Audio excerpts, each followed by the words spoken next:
نحمده ونصلي على رسوله الكريم اما بعد فاعوذ بالله من الشيطان الرجيم بسم الله الرحمن الرحيم رب اشرح لي صدري ويسر لي امري واحلل عقدة من لساني يفقهوا قولي۔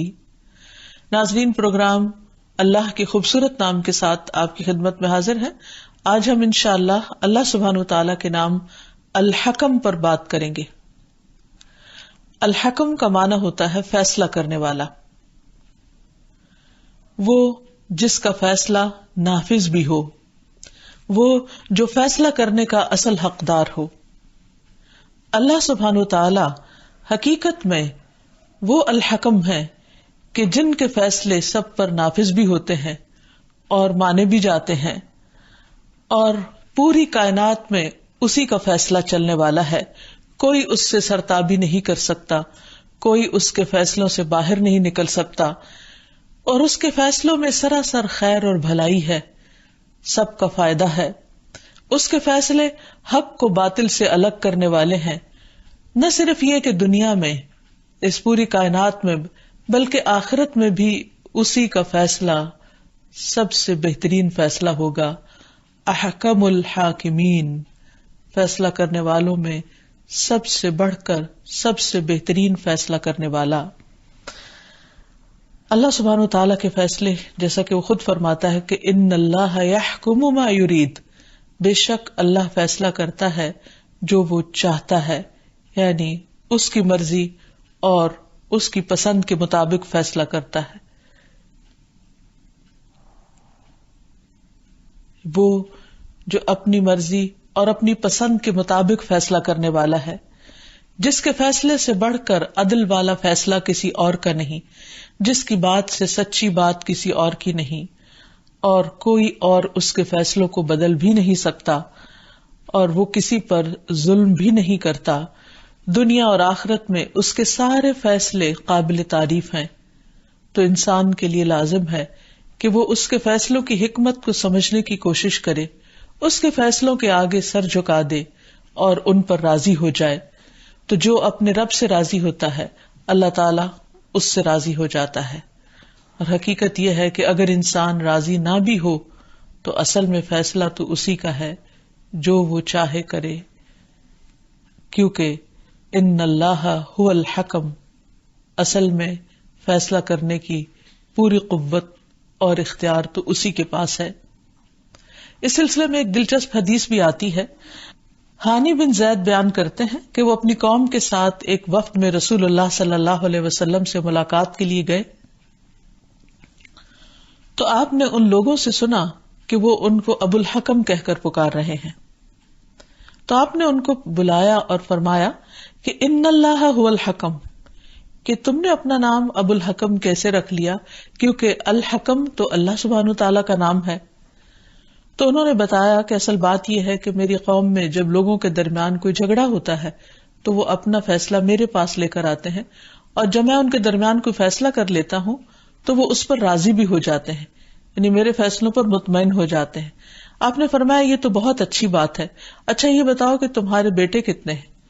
تو انہوں نے کہا کہ 3، اور جب انہوں نے ان کے نام بتائے تو آپ صلی اللہ علیہ وسلم نے ان کے بڑے بیٹے کے نام پر ان کی کنیت رکھ دی ابو شریح، اور پھر ان کے بیٹوں کے لیے دعا بھی کی۔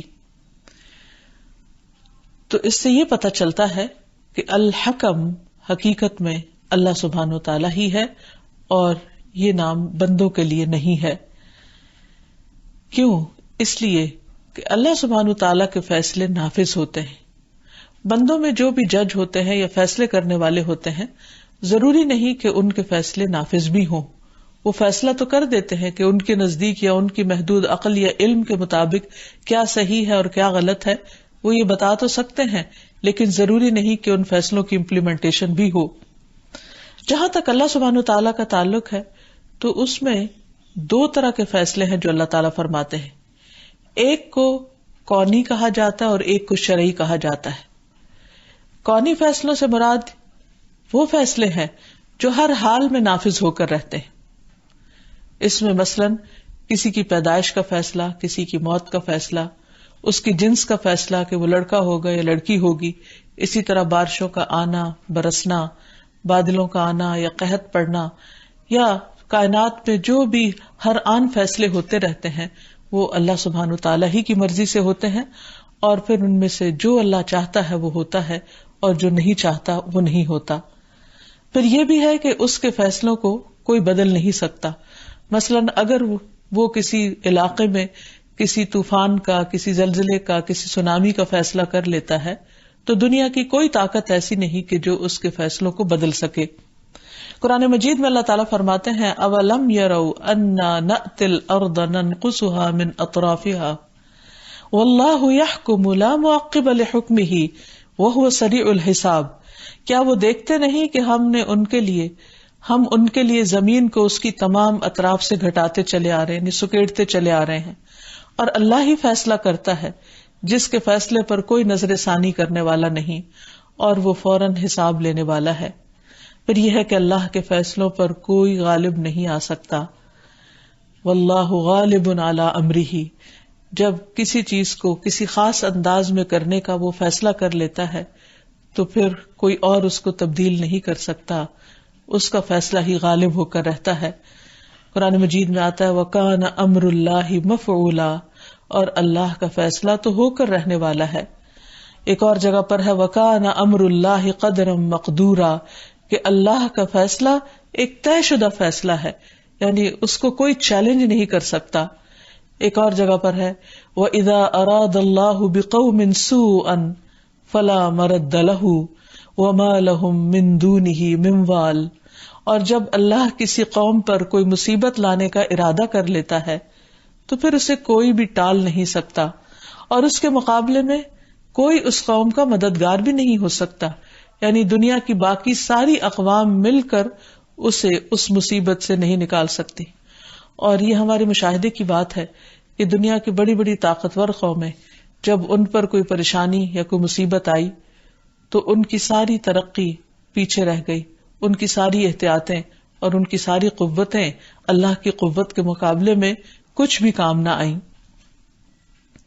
پھر اسی طرح ہم دیکھتے ہیں کہ کائنات میں مختلف چیزیں جو کام کر رہی ہیں، سورج، چاند، ستارے وغیرہ، ان کے بارے میں بھی جو اللہ کا فیصلہ ہے وہ نافذ ہو کر رہتا ہے۔ مثلاً ہم میں سے اگر کوئی یہ چاہے کہ آج میں اپنے کام سے لیٹ ہو رہا ہوں اس لیے سورج کو روک لیا جائے تاکہ ٹائم رک جائے، تو ایسا نہیں کیا جا سکتا۔ مثلاً اگر صبح کوئی دیر تک سونا چاہے اور یہ کہے کہ سورج ہی دیر سے نکلے تو وہ سورج کو نہیں روک سکتا، سورج تو اپنے وقت پر ہی نکلے گا اور اپنے وقت پر ہی غروب ہوگا۔ اسی طرح اگر کسی کو شدید گرمی لگ رہی ہو اور وہ یہ کہے کہ اچھا اس وقت ذرا سورج کی حدت کم ہو جائے اور اس کو تھوڑا ٹھنڈا کر لیا جائے، تو وہ ایسا نہیں کر سکتا۔ اسی طرح بادلوں کے آنے کو، بارش کے برسنے کو کوئی روک نہیں سکتا۔ مثلا اگر کوئی یہ کہے کہ آج میں نے کوئی ایسا فنکشن ارینج کیا ہوا ہے یا کوئی میرا ایسا پروگرام ہے کہ جو آؤٹ ڈور ہونا ہے، اس لیے اگر آج بارش روک دی جائے تو ایسا نہیں کیا جا سکتا۔ اللہ سبحانہ وتعالیٰ فرماتے ہیں ان ربکم اللہ الذی خلق السماوات والارض فی 6 ایام ثم استوى علی العرش یغشی اللیل النار یطلبہ حثیثا والشمس والقمر والنجوم مسخرات بامرہ الا لہ الخلق والامر تبارک اللہ رب العالمین۔ تمہارا پروردگار یقیناً وہ اللہ ہے جس نے آسمانوں اور زمین کو 6 دن میں پیدا کیا، پھر اپنے عرش پر قرار پکڑا۔ وہی رات کو دن پر ڈھانک دیتا ہے، پھر دن رات کے پیچھے پیچھے دوڑا چلا آتا ہے، اور سورج اور چاند اور ستارے سب اللہ کے حکم کے تابع ہیں، یعنی یہ سب اللہ کی فرما برداری کر رہے ہیں۔ یاد رکھو اسی نے پیدا کیا ہے، حکم بھی اسی کا چلے گا کیونکہ وہ ان کا مالک ہے، کوئی انسان نہیں۔ بڑا ہی بابرکت ہے اللہ جو سارے جہانوں کا پروردگار ہے۔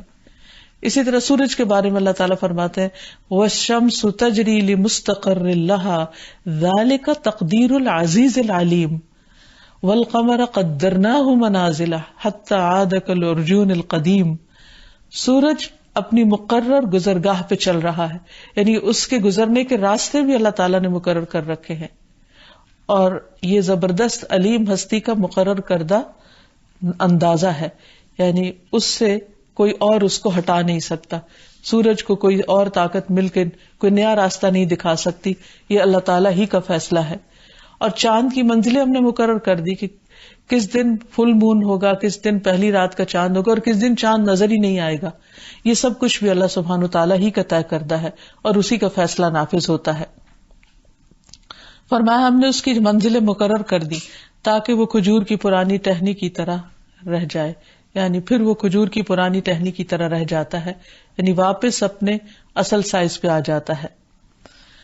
پھر اسی طرح ایک اور جگہ پر آتا ہے هو الذي جعل الشمس ضياء والقمر نورا وقدره منازل لتعلموا عدد السنين والحساب ما خلق الله ذلك الا بالحق يفصل الآيات لقوم يعلمون. وہی تو ہے جس نے سورج کو ضیاء روشنی اور چاند کو نور بنایا اور چاند کے لیے منزلیں مقرر کر دی تاکہ تم برسوں اور تاریخوں کا سب حساب معلوم کر سکو. یعنی اللہ سبحانہ تعالیٰ نے ایک عالمی کیلنڈر بنایا اور اس میں کوئی تبدیلی نہیں کر سکتا، اور اس میں ہر روز سورج اپنے مقرر وقت پر نکلتا ہے، چاند اپنی مقرر تاریخوں پر آتا ہے. اللہ نے یہ سب چیزیں کسی حقیقی غایت یا کسی مقصد کے لیے پیدا کی ہیں، ایسے ہی بے مقصد اور فضول میں پیدا نہیں کی. وہ اپنی نشانیاں ان لوگوں کے لیے تفصیل سے بیان کرتا ہے جو علم رکھتے ہیں. پھر اسی طرح ہواؤں اور بارشوں کا نظام، یہ بھی اللہ تعالیٰ کے فیصلوں کا پابند ہے.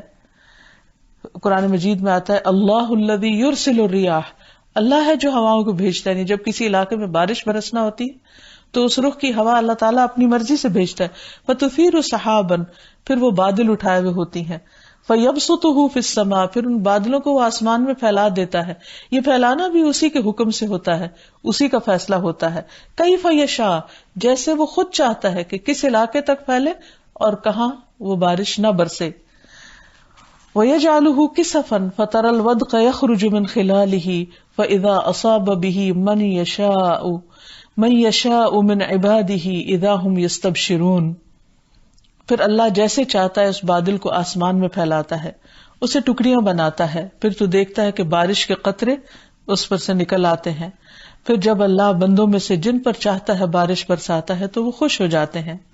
انسان کی شکل و صورت کے بارے میں بھی اللہ سبحانہ تعالیٰ ہی کا فیصلہ نافذ ہو کر رہتا ہے. اس لیے کسی بھی انسان کو اپنی شکل و صورت پر ناراض نہیں ہونا چاہیے، اللہ سبحانہ تعالیٰ سے خفا نہیں ہونا چاہیے، اور کسی کو حق نہیں کہ وہ کسی اور کی شکل و صورت پر اس کا مذاق اڑائے یا اپنی پسند و ناپسند کا اظہار کرے، کیونکہ یہ سب کچھ ہمارے رب ہی کا پیدا کردہ ہے. اللہ تعالیٰ فرماتے ہیں هو الذی یصورکم فی الارحام کیف یشاء، وہی تو ہے جو رحموں میں تمہاری صورت بناتا ہے جیسے وہ چاہتا ہے.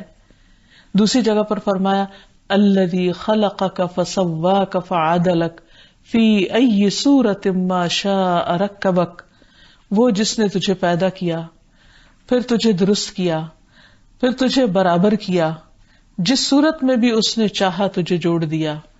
یعنی تمہارے جسم کا ایک ایک جوڑ اللہ کے حکم اور مرضی کے مطابق ہے. پھر انسانوں کا مختلف رنگوں میں پیدا کیا جانا. اللہ سبحانہ تعالیٰ نے آدم علیہ السلام کو زمین کی ایک مٹھی مٹی کے ساتھ بنایا جس میں ہر طرح کی، ہر رنگ کی مٹی شامل تھی. اسی لیے آدم کی اولاد میں سے کوئی کالا ہے تو کوئی گورا ہے، کوئی سرخ ہے، کوئی سفید ہے، کوئی نرم خو ہے، کوئی سخت طبیعت کا ہے، کوئی اچھی طبیعت کا ہے، اور کوئی سنگ دل ہے. تو یہ تمام چیزیں بھی دراصل اللہ سبحانہ تعالیٰ کے فیصلوں پر مبنی ہیں. پھر اسی طرح انسانوں پر جو آزمائشیں آتی ہیں یا جو مشکلات آتی ہیں، یہ بھی اللہ ہی کے فیصلے ہیں. دنیا میں کسی جان کے لانے کا فیصلہ بھی اللہ سبحانہ تعالیٰ کا ہی ہوتا ہے کہ کون انسان کب، کہاں، کس کے گھر میں پیدا ہو. نبی صلی اللہ علیہ وسلم نے فرمایا قیامت تک جس جان کے متعلق اللہ تعالیٰ نے پیدا کرنا لکھ دیا ہے وہ ضرور پیدا ہو کر رہے گی، یعنی وہ دنیا میں آ کر رہے گی. اسی طرح زندگی کے علاوہ موت کا فیصلہ بھی دراصل اللہ سبحانہ تعالیٰ ہی کا ہوتا ہے. کس کو ماں کے پیٹ میں ہی مر جانا ہے، کس کو پیدائش کے ساتھ ہی مر جانا ہے، کس کو 1 سال کا یا 100 سال کا ہو کر فوت ہونا ہے، اور پھر کس زمین پر فوت ہونا ہے. یہ سارے فیصلے اللہ سبحانہ تعالیٰ کے ہیں. کل نفس ذائقۃ الموت، ہر نفس کو موت کا ذائقہ چکھنا ہے. کوئی بھی شخص موت سے فرار حاصل نہیں کر سکتا، کوئی بھی شخص اللہ تعالیٰ کے اس فیصلے کو بدل نہیں سکتا. اس لیے جب کسی عزیز اور پیارے کی موت کی خبر سنے انسان تو اس پر اللہ تعالیٰ سے ناراض نہ ہو، کیونکہ یہ اللہ کا فیصلہ تھا اس شخص کے حق میں کس دن کس جگہ کہاں واقع ہو، اور وہ واقع ہو گیا.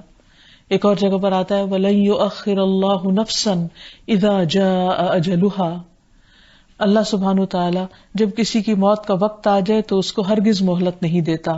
وَاللَّهُ خَبِيرٌ بِمَا تَعْمَلُونَ، اور اللہ تعالیٰ پوری طرح باخبر ہے جو بھی تم عمل کرتے ہو. جانے والا تو چلا گیا، اس کے بعد تمہارا ری ایکشن کیا ہے اور تم کیسے عمل کر رہے ہو وہ اس کو بہت اچھی طرح معلوم ہے، کیونکہ موت کی جگہ اور موت کا طریقہ بھی اس نے انسان کے لیے لکھ دیا. اور حقیقت یہ ہے کہ جب کسی انسان کو کسی خاص زمین پر فوت ہونا ہوتا ہے تو وہ وہاں پر خود بخود پہنچ جاتا ہے، اور اسی لیے ہم کہتے ہیں کہ اس کی موت وہاں لکھی تھی، موت اس کو وہاں لے گئی.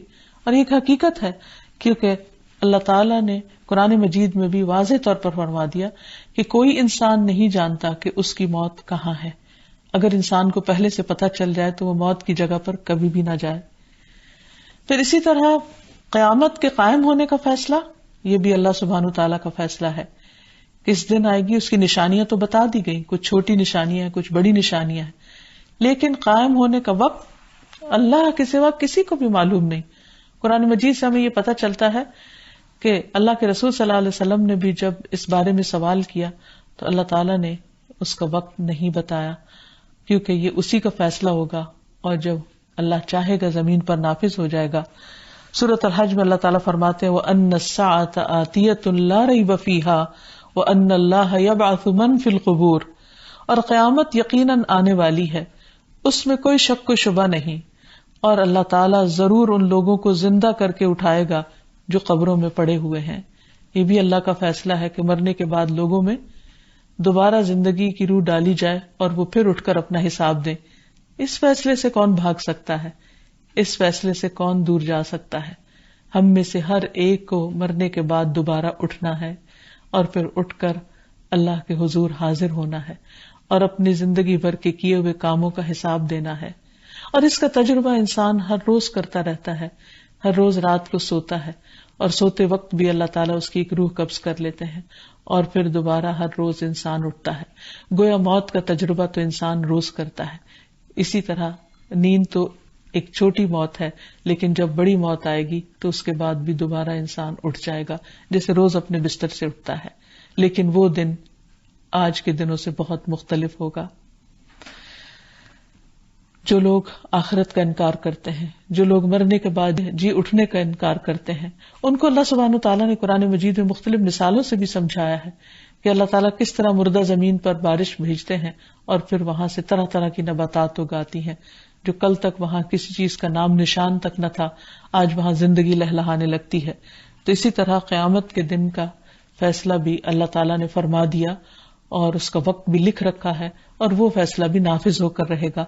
نبی صلی اللہ علیہ وسلم نے فرمایا اللہ تعالیٰ اگلوں اور پچھلوں کو کھڑے ہونے کی حالت میں ایک مقرر دن کے لیے جمع فرمائے گا اور پھر اس دن آنکھیں پھٹی ہوئی ہوں گی اور وہ مقدموں کے فیصلوں کا انتظار کر رہے ہوں گے. اور پھر دوسری طرح کے فیصلے جو اللہ تعالیٰ نے بندوں کے حق میں کیے وہ شرعی فیصلے، یہ دینی فیصلے ہیں جن کا ذکر قرآن مجید میں کر دیا گیا، نبی صلی اللہ علیہ وسلم کی احادیث میں کر دیا گیا. اب اس بارے میں بندوں کو اختیار دیا گیا کہ بندے چاہیں تو ان کو اپنی ذاتی زندگی پر نافذ کریں اور بندے نہ چاہیں تو یہ ان کی اپنی چوائس ہے. لیکن اللہ تعالیٰ اپنے بندوں سے کفر کو، انکار کو، نافرمانی اور سرکشی کو پسند نہیں کرتا. اس لیے جہاں تک شرعی احکامات کا تعلق ہے تو یہ ہم سب کے لیے اللہ سبحانہ وتعالیٰ کی عبادت کے طور پر ان کو قبول کرنا ضروری ہے. اور اللہ تعالیٰ نے یہ بھی فیصلہ فرما دیا کہ جو قبول کر لے گا، جو ان فیصلوں کے مطابق اپنی زندگی بسر کرے گا، اس کے لیے ثواب ہی ثواب ہے، اجر ہے، بہترین جزا ہے، اور جو ان فیصلوں کو قبول نہیں کرے گا اس کے لیے سزا ہے. بہرحال قیامت کے دن سب کا فیصلہ اللہ تعالیٰ فرمائے گا، اس فیصلے سے پھر کوئی بھی بھاگ نہیں سکتا. جہاں تک شرعی احکامات کا تعلق ہے تو ہم سب جانتے ہیں کہ اللہ سبحانہ تعالیٰ نے ہمارے لیے کچھ عبادات مقرر کی ہیں. ایک اعرابی پریشان حال بکھرے بالوں والا رسول اللہ صلی اللہ علیہ وسلم کی خدمت میں حاضر ہوا اور اس نے پوچھا، یا رسول اللہ صلی اللہ علیہ وسلم، بتائیے مجھ پر اللہ تعالیٰ نے کتنی نمازیں فرض کی ہیں؟ آپ نے فرمایا 5 نمازیں، اور یہ اور بات ہے کہ تم اپنی طرف سے نفل پڑھ لو۔ پھر اس نے کہا، بتائیے مجھ پر کتنے روزے فرض ہیں؟ آپ نے فرمایا رمضان کے مہینے کے، اور یہ اور بات ہے کہ تم نفلی روزے رکھ لو۔ پھر اس نے پوچھا، بتائیے زکوٰۃ کس طرح مجھ پر فرض ہے؟ رسول اللہ صلی اللہ علیہ وسلم نے اسے شرائع اسلام کی سب باتیں بتا دی۔ اس اعرابی نے کہا، اس ذات کی قسم جس نے آپ کو عزت دی ہے، میں اس پر جو اللہ نے مجھ پر فرض کیا ہے نہ کچھ بڑھاؤں گا نہ گھٹاؤں گا۔ تو اس پر آپ نے فرمایا، اگر اس نے سچ کہا تو یہ فلاح پا گیا، اور اگر سچ کہا تو یہ جنت میں جائے گا۔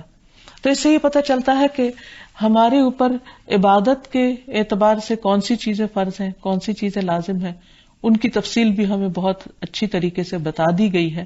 اور اگر کوئی شخص اللہ کے ان فیصلوں کو، جن کے بارے میں اس نے ہم پر جبر نہیں کیا کہ زبردستی پکڑ کے نماز پڑھوا دے، تو ان کے بارے میں اگر کوئی شخص خوشی سے ان فیصلوں کو قبول کرتا ہے تو اللہ تعالیٰ اس سے راضی ہو جاتا ہے۔ پھر اسی طرح حلال اور حرام کے فیصلے بھی اللہ سبحانہ و تعالیٰ کے اپنے ہیں۔ ان معاملات میں اس نے اپنے نبی صلی اللہ علیہ وسلم کو بھی اختیار نہیں دیا کہ وہ اللہ تعالیٰ کی کسی حلال کردہ چیز کو اپنے لیے حرام ٹھہرائیں۔ اللہ تعالیٰ فرماتے ہیں، یا ایھا النبی لم تحرم ما احل اللہ لک، اے نبی صلی اللہ علیہ وسلم، آپ اس چیز کو کیوں حرام قرار دیتے ہیں جو اللہ نے آپ کے لیے حلال قرار دی۔ قرآن مجید میں آتا ہے، یا ایھا الذین آمنوا اوفوا بالعقود احلت لکم بہیمۃ الانعام الا ما یتلی علیکم غیر محل الصید وانتم حرم ان اللہ یحکم ما یرید۔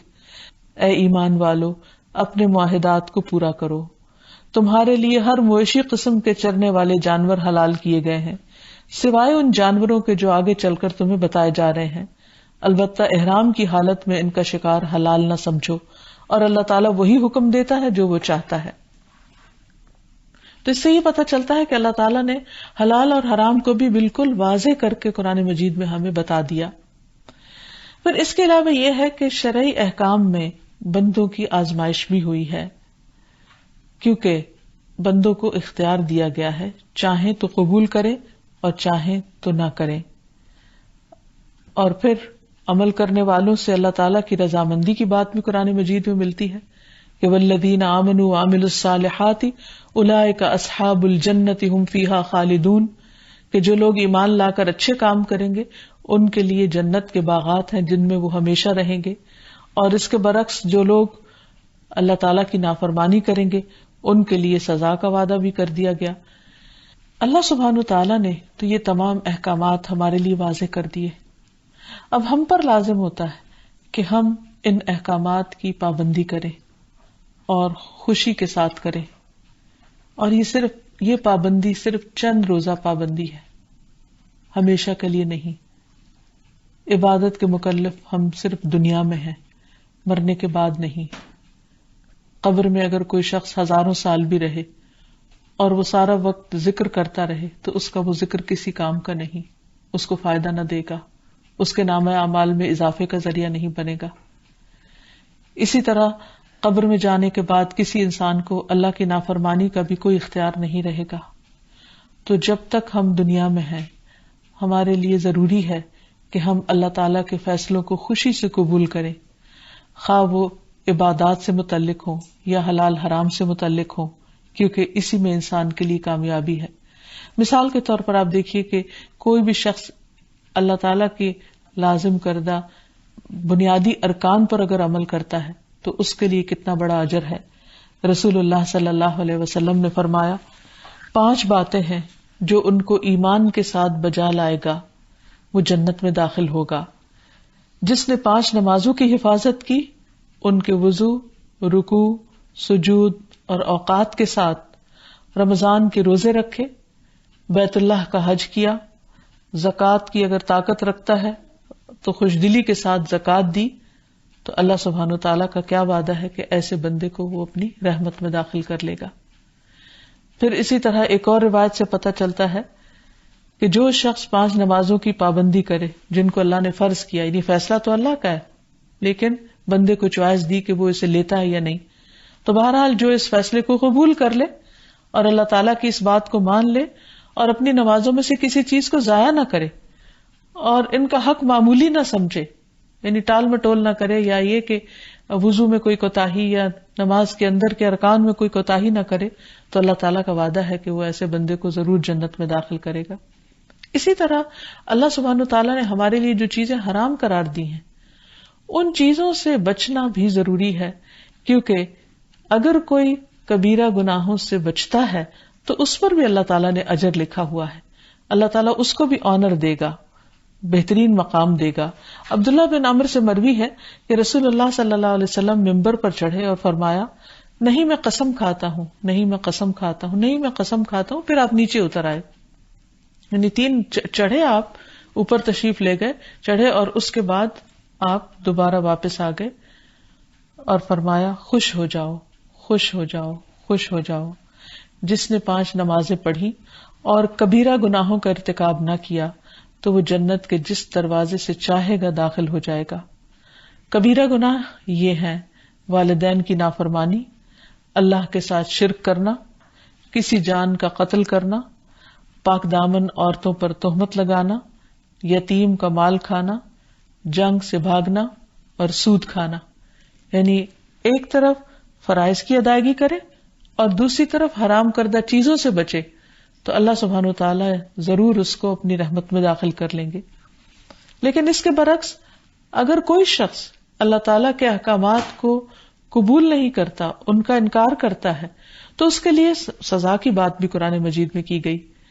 فرمایا، وَأَمَّا الَّذِينَ اسْتَنكَفُوا وَاسْتَكْبَرُوا فَيُعَذِّبُهُمْ عَذَابًا أَلِيمًا، جن لوگوں نے اللہ کی بندگی کو عار سمجھا اور اکڑے رہے، یعنی اللہ کے فیصلوں کو قبول نہیں کیا اور ان کو اپنی شان کے خلاف سمجھا، تو انہیں دکھ دینے والا عذاب دے گا اور وہ اپنے لیے اللہ کے سوا کسی کو بھی حامی اور مددگار نہ پائیں گے، یعنی کل کوئی بھی ان کی مدد کرنے والا نہ ہوگا. ایک اور جگہ پہ فرمایا، انہ من یأتی ربہ مجرما فإن لہ جہنم لا یموت فیہا ولا یحیا. سورۃ طٰہٰ کی اس آیت کا مطلب ہے کہ جو شخص مجرم بن کر اپنے رب کے پاس آئے گا اس کے لیے جہنم ہے جس میں نہ وہ مرے گا نہ وہ جیے گا. اور یہ جرم کون سا جرم ہے؟ یہ شرک کا جرم بھی ہے اور اللہ تعالی کے فرائض کو قبول نہ کرنے کا بھی، جیسے نماز نہ پڑھنا. قرآن مجید میں واضح الفاظ میں بتا دیا گیا کہ نماز نہ پڑھنے کی سزا کیا ہے. فرمایا، الا اصحاب الیمین فی جنات یتساءلون ما سلککم فی سقر قالوا لم نک من المصلین ولم نک نطعم المسکین وکننا نخوض مع الخائضین وکننا نکذب بیوم الدین حتی اتانا الیقین. سوائے دائیں ہاتھ والوں کے کہ وہ جنتوں میں ہوں گے، وہاں وہ مجرموں سے پوچھیں گے تمہیں کیا چیز دوزخ میں لے گئی، یعنی تم اس انجام کو کیوں پہنچے. وہ کہیں گے ہم نماز ادا نہیں کرتے تھے اور نہ مسکینوں کو کھانا کھلاتے تھے اور بےہودہ شکوک و شبہات پیدا کرنے والوں کے ساتھ مل کر ہم بھی لگے رہتے تھے، یعنی ہم بھی دین میں شک کرتے تھے اور روزے جزا کو جھٹلایا کرتے تھے کہ یہ ایسے ڈکوسلے ہیں، من گھڑت باتیں ہیں، یہاں تک کہ ہمیں موت آ گئی. یعنی مرتے دم تک انہوں نے توبہ نہیں کی اور اسی حال میں دنیا سے چلے گئے. تو فرائض کے فیصلے جو اللہ تعالیٰ نے انسانوں کے حق میں کیے ہیں ان کا پورا کرنا نہایت ضروری ہے. یہ بالکل ایسے ہے کہ جیسے کوئی انسان کسی کے اگر جاب کرتا ہے تو اس کی ڈیوٹی میں جو پرائمری اس کی ڈیوٹیز ہوتی ہیں اور اس کے لیے ان کو پورا کرنا لازمی ہوتا ہے، جو اس کانٹریکٹ کا حصہ ہوتی ہیں، تو اگر کوئی ان کو پورا نہ کرے تو اس کو پے نہیں ملتی. اور یہ بھی ہو سکتا ہے کہ اس کے خلاف کسی قسم کا کوئی ایکشن لیا جائے، کیونکہ ایسا شخص کسی بھی کمپنی کو نقصان دینے والا ہوتا ہے، دوسروں کے ساتھ زیادتی کرنے والا ہوتا ہے. تو اسی طرح جب کوئی شخص اللہ تعالیٰ کے حقوق ادا نہیں کرتا یا بندوں کے حق ادا نہیں کرتا، ان کے ساتھ کوئی زیادتی کرتا ہے اور اللہ تعالیٰ کے فیصلوں کو قبول نہیں کرتا، تو اللہ تعالیٰ کے پاس پورا حق ہے کہ پھر وہ اس بندے کے ساتھ جو چاہے معاملہ کرے. فرائض میں سے نماز کے علاوہ زکوٰۃ بھی ایک فریضہ ہے اور زکوٰۃ کی ادائیگی نہ کرنے پر بھی سخت سزا کی بات کی گئی ہے. قرآن مجید میں آتا ہے والذین یکنزون الذھب والفضة ولا ينفقونها فی سبیل اللہ فبشرھم بعذاب علیم.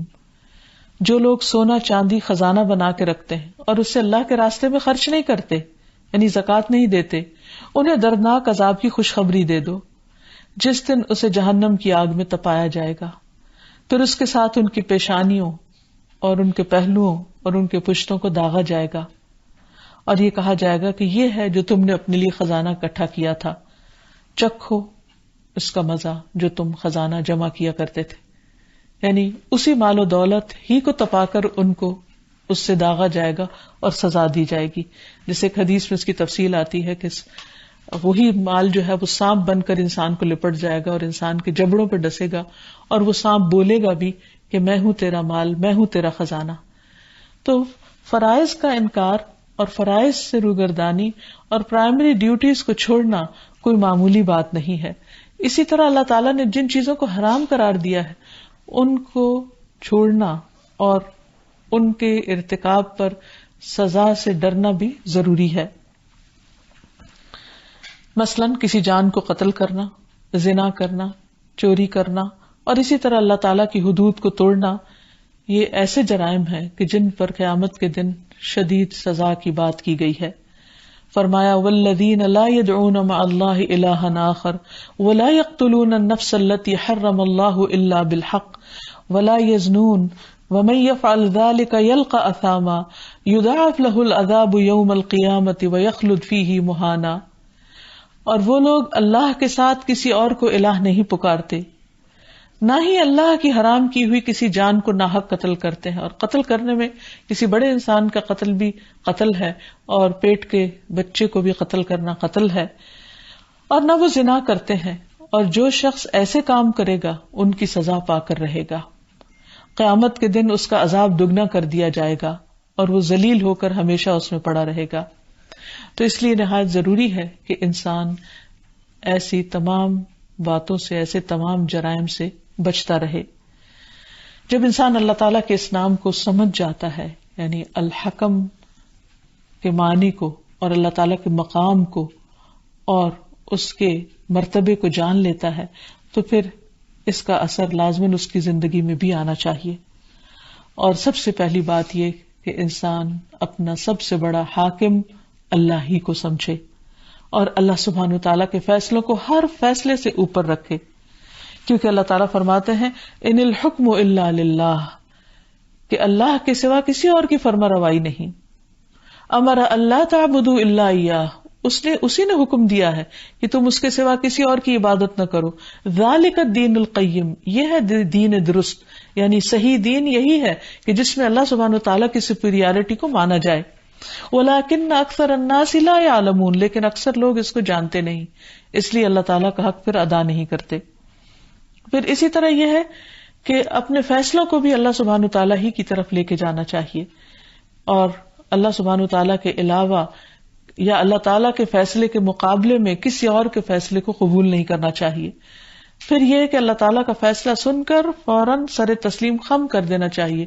قرآن مجید میں آتا ہے ما کان لمؤمن ولا مؤمنۃ اذا قضى اللہ ورسولہ امرا ان یکون لهم الخیرۃ من امرہ، کسی مومن مرد اور عورت کے لیے جائز نہیں کہ جب اللہ اور اس کے رسول کسی معاملے میں فیصلہ کر دیں تو پھر اس میں ان کا کوئی اپنا اختیار رہے، یعنی اللہ اور اس کے رسول صلی اللہ علیہ وسلم کے فیصلے ہی کو اپنا فیصلہ سمجھے. پھر اسی طرح یہ ہے کہ انسان اللہ تعالیٰ کے فیصلوں کے آگے ناراضگی کا اظہار نہ کرے، بلکہ پوری رضامندی کے ساتھ اور دل کی خوشی کے ساتھ اس کو قبول کرے، کیونکہ جو دل کی تنگی کے ساتھ اسے قبول کرے گا تو اللہ تعالیٰ بھی اس سے پھر راضی نہیں ہوگا. پھر اسی طرح یہ ہے کہ اللہ تعالیٰ کے فیصلوں کو عدل کا فیصلہ سمجھے. مثلاً بعض اوقات زندگی میں ایسے مقامات آ جاتے ہیں کہ جس میں کوئی چیز انسان کی مرضی کے خلاف ہو جاتی ہے یا خواہش کے خلاف ہو جاتی ہے، تو بعض اوقات ہم اچانک کہہ دیتے ہیں no it's not fair. It's not fair نہیں، اللہ تعالیٰ کسی کے ساتھ ظلم نہیں کرتا. اللہ کا ہر فیصلہ فیئر فیصلہ ہے، عدل والا فیصلہ ہے، اور ہمیں اس پر کوئی آبجیکشن نہیں ہونی چاہیے. رضیت باللہ ربن، میں اللہ کے رب ہونے پر پوری طرح راضی ہوں. اور انسان کے لیے جائز نہیں کہ وہ اللہ اور اس کے رسول کے فیصلے سے منہ موڑے.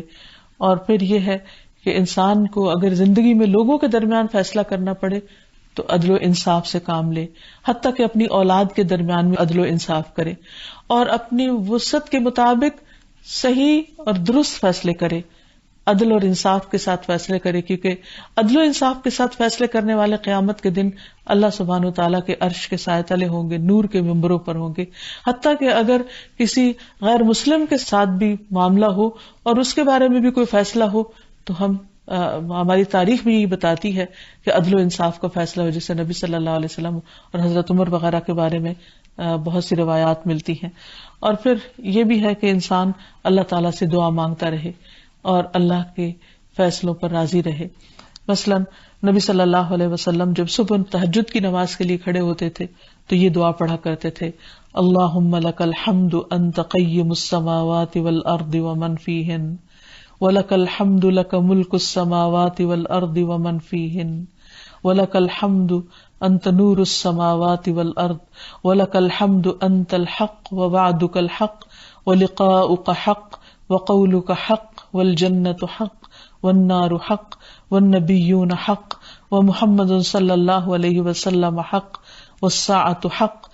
اللہم لک اسلمت وبک آمنت وعلیک توکلت وإلیک انبت وبک خاصمت وإلیک حاکمت فاغفر لی ما قدمت وما اخرت وما اسررت وما اعلنت انت المقدم وانت المؤخر لا الہ الا انت. اے اللہ، تیرے ہی لیے سب تعریف ہے. تو آسمانوں اور زمین اور ان کے درمیان جو چیزیں ہیں ان کو سنبھالنے والا ہے. تیرے ہی لیے سب تعریف ہے. تیرے ہی لیے آسمانوں اور زمین میں اور ان کے درمیان کی تمام چیزوں کی بادشاہی ہے. تیرے ہی لیے سب تعریف ہے. تو آسمان و زمین کا نور ہے. تیرے ہی لیے سب تعریف ہے.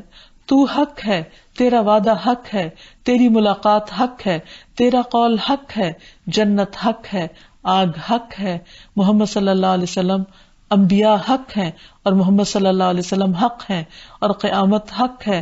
اے اللہ، میں نے اپنا آپ تیرے سپرد کر دیا. میں تجھ پر ایمان لایا، تجھی پر میں نے بھروسہ کیا، تیری طرف میں متوجہ ہوا. تیری ہی مدد سے مخالفین سے میں نے جھگڑا کیا، تجھی کو میں نے حکم بنایا. بس میرے سارے گناہ معاف فرما دے، جو میں نے پہلے کیے، جو میں نے بعد میں کیے، جو میں نے چھپ کر کیے اور جو میں نے ظاہراً کیے. تو ہی آگے کرنے والا ہے، تو ہی پیچھے کرنے والا ہے، کوئی الہ نہیں مگر تو ہی ہے. تو بات یہ ہے کہ اللہ سبحانہ وتعالیٰ کو الحکم مانتے ہوئے ہم سب کو اس کے فیصلوں کو قبول کر لینا چاہیے، خواہ وہ ہماری زندگی اور موت کے فیصلے ہوں اور خواہ وہ ہمارے دین کے معاملے میں ہوں، خواہ وہ اس کے حلال اور حرام کے بارے میں ہوں. اللہ تعالیٰ ہمیں اس کی توفیق عطا فرمائے. وآخر دعوانا ان الحمد للہ رب العالمین. السلام علیکم ورحمۃ اللہ وبرکاتہ.